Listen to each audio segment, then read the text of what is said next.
एखाद्या कोंबडीला कापावं तशा पद्धतीनं चाकूने वार होऊन तिचा खून झाला का? आजूबाजूला इतका प्रचंड मॉब होता, पण तो मॉब जसा एखाद्या गारुड्याचा खेळ बघतात त्याप्रमाणे असा बाजूनी उभा राहिलेला. तर महाराष्ट्रात एकतर्फी प्रेमातून अनेक भयावह अपराध यापूर्वी घडलेले आहेत आणि यापैकीच 1990 साली घडलेलं रिंकू पाटील जळीत हत्याकांडाबाबत आपण यापूर्वी जाणून घेतलंय. मात्र रिंकू पाटील हत्याकांडानंतर 1998 साली पुन्हा अशाच प्रकारचं एक हत्याकांड सांगलीमध्ये घडलं होतं, ज्यात 18 वर्षीय अमृता देशपांडे या तरुणीची भर रस्त्यात अतिशय निर्दयीपणे हत्या करण्यात आली होती. हे हत्याकांड का घडलं, अमृता देशपांडे नक्की कोण होती आणि तिची भर रस्त्यात इतक्या निर्दयीपणे हत्या का करण्यात आली, याबद्दल आज आपण सविस्तररित्या जाणून घेण्याचा प्रयत्न करणार आहोत. अमृता देशपांडे, वय वर्ष 18. अमृता ही सांगलीतील गरवारे कॉलेजमध्ये BAच्या पहिल्या वर्षाचं शिक्षण घेत होती. अमृता ही सांगलीतील डॉक्टर रविकांत देशपांडे आणि अर्चना देशपांडे यांची धाकटी मुलगी होती. तिला आणखीन एक रेश्मा नावाची मोठी बहीण सुद्धा होती. देशपांड्यांचं हे कुटुंब अगदी हसत खेळत आपलं आयुष्य जगत होतं. अमृताच्या वैयक्तिक आयुष्यात ही सर्व काही सुरळीत सुरू होतं. मात्र अमृताच्या या हसत्या खेळत्या आयुष्यावर एक भयावह वादळ येऊ घातलेलं होतं आणि याची पुसटशी कल्पनाही अमृताला नव्हती. 2 सप्टेंबर 1998च्या त्या दिवशी अमृता तिच्या घरीच होती. त्या दिवशी अमृताची सुमेधा नावाची एक मैत्रीण तिला भेटायला तिच्या घरी आली. सुमेधा अचानक घरी आल्यानं अमृता ही आनंदात होती. सुमेधा ही अमृताची अत्यंत जवळची मैत्रीण होती. दोघी नेहमी एकत्र आल्या की एकमेकींशी तासनतास गप्पा मारत बसायच्या. त्या दिवशी अगदी तसंच झालं. अमृता आणि सुमेधा नेहमीप्रमाणे गप्पांमध्ये इतक्या रमून गेल्या की त्यांना वेळेचं भानच राहिलं नाही. शेवटी बऱ्याच वेळानं मेहंदीचा कोन आणण्यासाठी त्या दोघींनीही एकत्र घराबाहेर जाण्याचा निर्णय केला. बाहेर जाण्याआधी अमृता तिचे कपडे बदलण्यासाठी पुन्हा घरात गेली आणि एक छानसा शर्ट घालून ती पुन्हा बाहेर आली. दोघी आनंदानं घराच्या बाहेर येतात आणि रस्त्याच्या एका कडेनं चालू लागतात.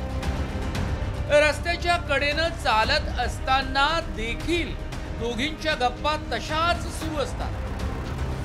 पण अचानक रस्त्यातून चालत असताना अमृता थांबते आणि मागे वळून बघते. तिला त्यावेळी तिचा कोणीतरी पाठलाग करतोय असं सतत वाटत असतं. पण मागे कुणीही न दिसल्यानं ती पुन्हा चालू लागते. सुमेधासोबत सुरू असलेल्या गप्पांच्या ओघात ती या गोष्टीकडे फारसं लक्ष देखील देत नाही. घराबाहेर पडून आता अमृता आणि सुमेधाला जवळजवळ अर्धा तास झालेला असतो. चालता चालता त्या दोघी सांगलीतील शास्त्री चौकात येऊन पोहोचतात. सुमेधाचं घर याच भागात असल्यानं ती अमृताचा निरोप घेते आणि आपल्या घरी निघून जाते. अमृता सुद्धा सुमेधाचा निरोप घेऊन तिच्या घरी जाण्यासाठी निघणार. इतक्यात तिला पुन्हा कोणीतरी आपल्या मागावर आहे असा भास होतो आणि ती पुन्हा मागे वळून पाहते, पण मागे तिला कुणीही दिसत नाही. तेव्हा कोणीतरी आपला पाठलाग करतोय याचा दाट संशय तिला आलेला असतो. म्हणून लवकरात लवकर घरी जाण्यासाठी अमृता सायकलवर स्वार होते आणि घराच्या दिशेनं जाऊ लागते. पण सायकलवरून ती घरी जात असताना शास्त्री चौकाच्या परिसरात एक तरुण तिच्या सायकलला अचानक येऊन धडकतो आणि तो तिला सायकलवरून खाली पाडतो. अमृता खाली कोसळते. त्याला प्रतिकार करणार इतक्यात तो तरुण त्याच्या मागच्या खिशातून एक धार सुरा काढतो आणि अमृतावर सपासप वार करू लागतो. अमृता स्वतःचा जीव वाचवण्यासाठी खूप धडपड करते आणि अखेर ती या भयावह हल्ल्यात गंभीर जखमी होऊन खाली कोसळली. गणपती उत्सवाचे दिवस होते आणि संध्याकाळी बरोबर 6:15च्या सुमारास अमृता देशपांडे या तरुणीचा शास्त्री चौकाची तिथे एका गणेश मंडळाच्या शेजारीस अत्यंत निर्घृण खून करण्यात आला होता. मी पोलिसांबरोबरच पोलीस जीप होती त्यावेळेला, जीपमधूनच पोचलो तर अमृता ही तडफडत होती, म्हणजे अजून थोडासा जीव होता तिचा आणि आजूबाजूला इतका प्रचंड मॉब होता, पण तो मॉब जसा एखादा गारुड्याचा खेळ बघतात त्याप्रमाणे असा बाजूनी काही अंतर ठेवून उभा राहिलेला होता. तटस्थ अगदी एकही व्यक्ती त्या अमृताला जावं, उचलावं आणि दवाखान्यात न्यावं असं कुठल्याही व्यक्तीला वाटत नव्हतं. म्हणजे काय इतकं भयानक ते हे होतं. आणि अमृताला आम्ही त्याच अवस्थेत पोलीस जीपमध्येच घातलं. ॲम्ब्युलन्ससुद्धा हे करायची आम्ही संधी, म्हणजे तेवढे वेळ घालवू नये म्हणून अमृताला उचलून पोलीस जीपमधून आम्ही सिव्हिल हॉस्पिटलमध्ये ॲडमिट केलं. 2 सप्टेंबर 1998च्या त्या दिवशी जेव्हा अमृतावर तो भयावह प्रसंग ओढवला होता, त्यावेळी शास्त्री चौकात सर्वत्र शुकशुकाट पसरला होता. कारण त्या काळी त्या परिसरात राहणाऱ्यांनी आपली दारं खिडक्या लावून घेतली होती आणि याच गोष्टीचा फायदा घेऊन त्या तरुणाने अतिशय निर्दयीपणे अमृतावर वार केले आणि त्यानंतर तिथून तो शांतपणे निघून देखील गेला. तो जेव्हा तिथून निघून गेला होता त्यावेळी शास्त्री चौकात फक्त रक्ताच्या थारोळ्यात पडलेली अमृता होती. अमृता जेव्हा आपल्या मैत्रिणीसह रस्त्यातून चालत होती त्यावेळी तिला सतत कोणीतरी तिचा पाठलाग करतोय असा भास होत होता, पण ती त्याकडे काही प्रमाणात दुर्लक्ष करत होती. याचाच फायदा त्या तरुणानं त्यावेळी घेतला आणि अगदी योग्य वेळ हेरून त्या तरुणानं अमृतावर धारदार शस्त्रानं हल्ला केला. या हल्ल्यात अमृता फारच गंभीररित्या जखमी होऊन जमिनीवर कोसळली.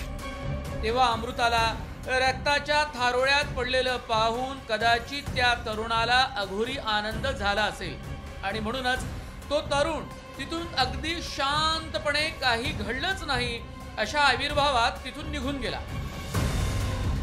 काही वेळानंतर एक व्यक्ती त्या परिसरातून जात असताना त्याचं लक्ष अमृताकडे गेलं आणि तो तिच्या जवळ गेला. तेव्हा त्याच्या असं लक्षात आलं की ही डॉक्टर साहेबांची धाकटी मुलगी अमृता आहे. अमृताला असं रक्ताच्या थारोळ्यात पडलेलं पाहून त्याला देखील आता पुढे काय करावं हे काहीच क्षणभर कळलं नव्हतं. मात्र तरी देखील स्वतःला सावरत तो व्यक्ती अमृताच्या घरी गेला आणि त्यानं अमृताच्या घरच्यांना या घडलेल्या घटनेबद्दल कळवलं आणि अमृताच्या आईला घेऊन तो घटनास्थळी आला. अमृताला ताबडतोब हॉस्पिटलमध्ये घेऊन जाण्यासाठी एका 4 चाकी गाडीची व्यवस्था देखील त्यावेळी करण्यात आली होती. अमृताच्या वडिलांना म्हणजेच डॉक्टर रविकांत देशपांडेंना देखील त्या घटनास्थळी ताबडतोब आणण्यात आलं होतं. मात्र ज्यावेळी डॉक्टर रविकांत देशपांडे घटनास्थळी पोहोचले तेव्हा तिथं अमृता नव्हती. घटनास्थळी असलेलं रक्त पाहून अमृतावर झालेला हल्ला किती भयावह होता याचा अंदाज अमृताच्या वडिलांना आला होता. अमृताचे बाबा घटनास्थळी पोहोचायच्या आतच अमृताला सांगलीच्या सिव्हिल हॉस्पिटलमध्ये नेण्यात आलं होतं. मात्र हॉस्पिटलमध्ये नेण्याआधीच अमृताचा दुर्दैवी मृत्यू झाला होता. अमृतावर झालेला हा हल्ला अत्यंत निर्दयीपणे करण्यात आलेला होता. त्यामुळे अमृता अत्यंत गंभीररित्या जखमी झाली होती आणि याच अवस्थेत तिचं मोठ्या प्रमाणात रक्त शरीरातून वाहून गेलं होतं. हॉस्पिटलमध्ये नेण्याआधीच तिचा मृत्यू झाला होता. सांगलीसारख्या एका शांत अशा शहरामध्ये एका दिवशी मेहंदीचा कोन आणायला गेलेल्या मुलीवर जेमतेम 14 वर्षाची ती मुलगी आणि तिच्यावर एखाद्या कोंबडीला कापावं तशा पद्धतीनं चाकूने वार होऊन तिचा निघृणपणे एस.टी. स्टँडच्या चौकात भर चौकात खून झाला होता आणि आम्ही लगेच तिथं धाव घेतली. ते बघण्याचं सुद्धा धारिष्ट्य नव्हतं. मृतदेह बघण्याचं कशी आई वडिलांची समजूत घालायची हाही प्रश्न होता आणि एक जनक्षोभ संपूर्ण सांगली शहरामध्ये उसळला होता आणि काय केलं पाहिजे यासाठी आम्ही एक मैत्रीण संघटनेचा त्यावेळेला मी स्थापना केली आणि सगळ्या शाळातून आव्हान केलं, कॉलेजमधून शाळातून, आणि एक मोठा मोर्चा आम्ही काढला आणि आम्ही मागणी केली. त्यावेळेला उज्ज्वल निकमांचं नाव अगदी त्यावेळेला नुकतं प्रकाशात येत होतं आणि ते जिथं हात घालतील तिथं आरोपीला शिक्षा होते असा त्यांचा लौकिक होता. तर आमच्या मोर्चामुळे ही दखल घेतली गेली. मनोहर ऋषींना आम्ही निवेदन दिलं आणि त्यांनी उज्ज्वल निकमांची या केसमध्ये नोंद केली. अमृतावर झालेल्या निर्दयी हल्ल्यानंतर तिला सांगलीच्या सिव्हिल हॉस्पिटलमध्ये नेण्यात आलं. मात्र हॉस्पिटलमध्ये नेण्याआधीच तिचा दुर्दैवी मृत्यू झाला होता. म्हणून डॉक्टरांनी पोलिसांच्या सांगण्यावरून तिचं पोस्टमॉर्टम केलं. तेव्हा अमृताच्या शरीरावर त्या तरुणाने म्हणजेच बबनने चाकूचे 1-2 नव्हे तर चक्क 22 वार केल्याचं निष्पन्न झालं. तेव्हा प्रत्येकाच्या मनात एकच प्रश्न निर्माण होत होता, तो म्हणजे अमृताची भर रस्त्यात इतक्या निर्गुणपणे हत्या का करण्यात आली. 2 सप्टेंबर 1998 त्या दिवशी अमृताची निर्दयीपणे हत्या करण्यात आल्यानंतर शास्त्री चौकातील तेजूभाई ललवाणी नावाच्या एका व्यक्तीनं सर्वात आधी पोलिसांना या घटनेची माहिती दिली. पोलीस देखील तातडीनं त्या घटनास्थळी दाखल झाले. पोलिसांना तिथे त्यावेळी अमृताची सायकल, तिच्या चपला आणि एक चाकू सापडला. तेजूभाई ललवाणी यांनी देखील पोलिसांना एकंदरीत घडलेला घटनाक्रम सांगितला. मिळालेल्या माहितीच्या आधारावर अमृताच्या हत्येचा तपास सुरू करण्यात आला. सुरुवातीला पोलिसांनी जेव्हा घटनास्थळी चौकशीला सुरुवात केली तेव्हा पोलिसांना तपास कार्यात कुणाचं सहकार्य लाभलं नव्हतं. म्हणून पोलिसांनी अमृताच्या मित्रमैत्रिणींची चौकशी करायला सुरुवात केली. या चौकशीतूनच पोलिसांच्या हाती अत्यंत महत्त्वाचे धागे दोरे लागले आणि यातूनच पोलीस पोहोचले होते ते 3 नावांपर्यंत. आणि ती 3 नावं म्हणजे बबन राजपूत, अनिल शिंदे आणि मुकुंद शिंदे. ही 3 नावं समोर येताच पोलिसांनी लागलीच आपली सर्व सूत्र हलवायला सुरुवात केली. दिनांक 4 सप्टेंबर 1998 पोलिसांनी बबन राजपूतला सापळा रचून आपल्या ताब्यात घेतलं. ज्यावेळी बबनला अटक करण्यात आली तेव्हा तो एका पाईपलाईन मध्ये लपून बसला होता.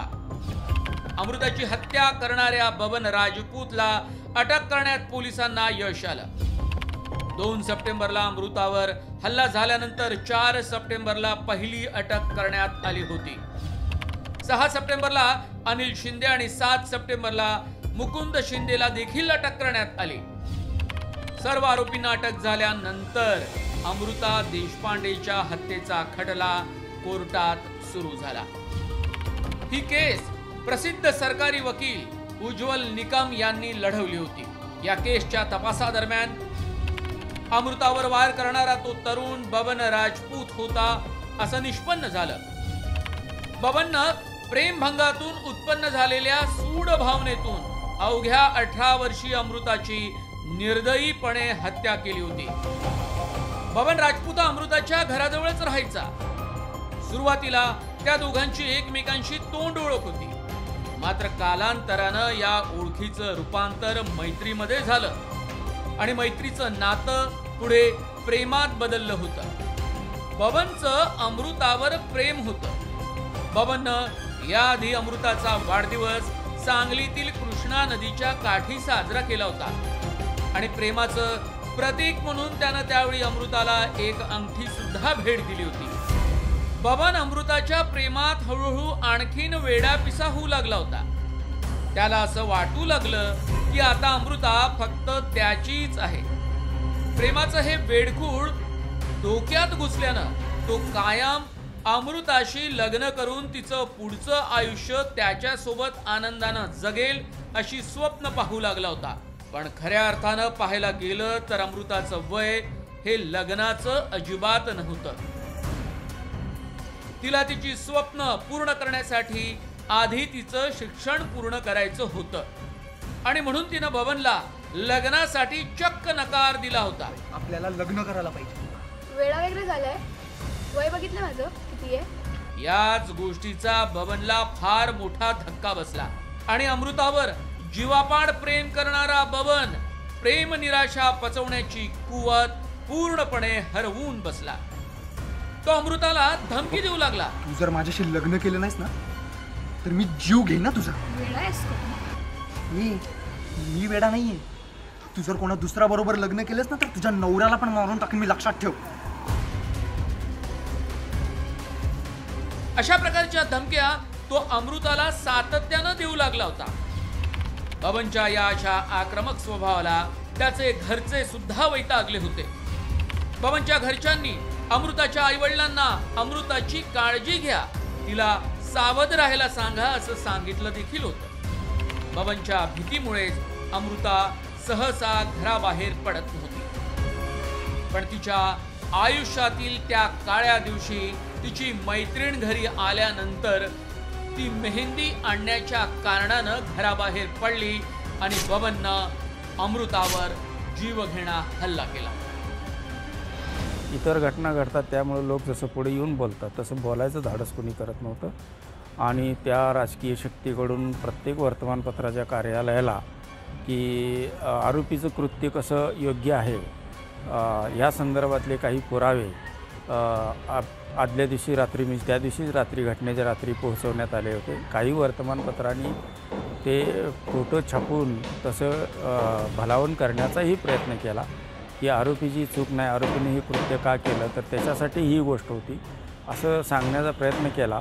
पण समाज इतका बाकीचा सगळा चिडून उठला, जी घटनाच इतकी निर्घृण होती. भले प्रेम प्रकरण असेल आणखी काय असेल, पण जे अमृताचे फोटो किंवा जे काय पुढं आणलेलं होतं ते तिच्या शालेय जीवनातलं होतं. न कळत्या ह्याच्यातले ते फोटो होते आणि त्यामुळं पुन्हा काही उठाव नेता केळकर यांची मैत्रीण संघटना पुढं आली.